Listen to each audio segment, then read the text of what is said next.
Happy day, Abraham. Happy day. I'm delighted with life and where my set point is these days, and I'm excited and eager to explore new levels of the emotional scale. And so my question for you and my desire is for us to explore where I can go. I hang out at Happy and Eager about 98% of the time. And I used to hang out more in irritated, frustrated, despair, angry, but I don't see them anymore. And instead of looking back, I'd like to have some descriptions and some ideas of where I can go, from how I can expand in my joy. Well, we just have one quick question for you, and that is, are you bored with Happy and Eager? It's a trick question, so be careful. Yeah. Bored would not be the way I would describe it. And I'm yet, happy and eager for more. Eager for more. Well, the reason that we are toying with you a little bit here is because eager for more is, from our perspective, the optimum experience because it is unended. In other words, when you feel eager for more, there's an exponential rush or buzz that you get from that, because not only are you eager for what's immediately upon you, but what's further out and further out and further out and further out. In other words, when you truly tap in to the way your source energy feels about life, and even specifically your life, there is a sensation of effortless expansion that is, the best word that we can find for it is the sensation of literally going with the flow.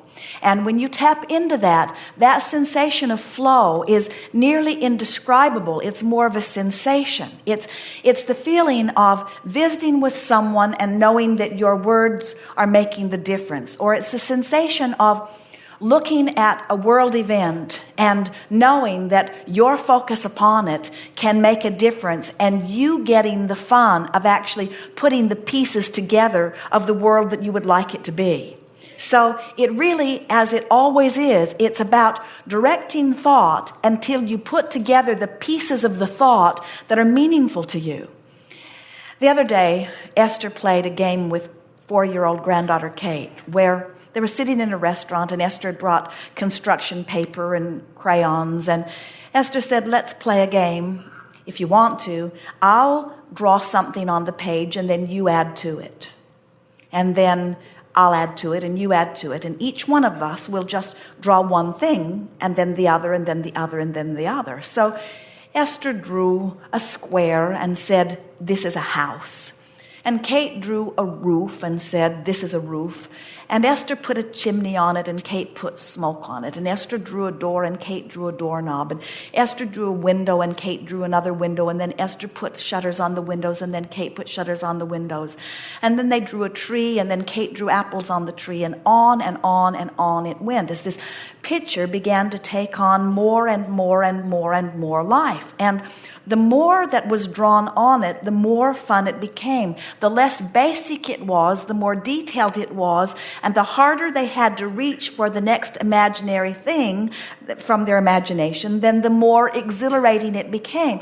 And Esther thought that this was a game that could go on forever. By the time it was finished, there was not a piece of anything, because Kate decided that she would draw in the night, and that took quite a bit of time. And as she got much of the night drawn in, she asked grandmother if she would draw some stars in that she could then draw the night around. And so, and then after the night was drawn, then the lawn was drawn, and then there was no place else to go. And then there was a feeling of, now we need to start over again. And what we would like to say to you is that you can never complete this canvas. In other words, there will never be a place where it's all drawn in. And what we notice is the further you get from the basics, the further reaching out there you are, and the more defining the details of what you're adding to it are, then the more exhilaration you feel. And when you do this thing from your place of knowing what you know, from your place of feeling no limits whatsoever, from your place of understanding that you get to choose, So what would the emotion be? We would describe it as conscious knowledge of my eternal nature and perfection. It would be the sensation of knowing I'll never run out of things to want or ways to achieve them or ability to appreciate them as they are becoming. It's a pretty nice state of being. I love it. I feel it. Good. I believe I've got it. We think so too. Thank you.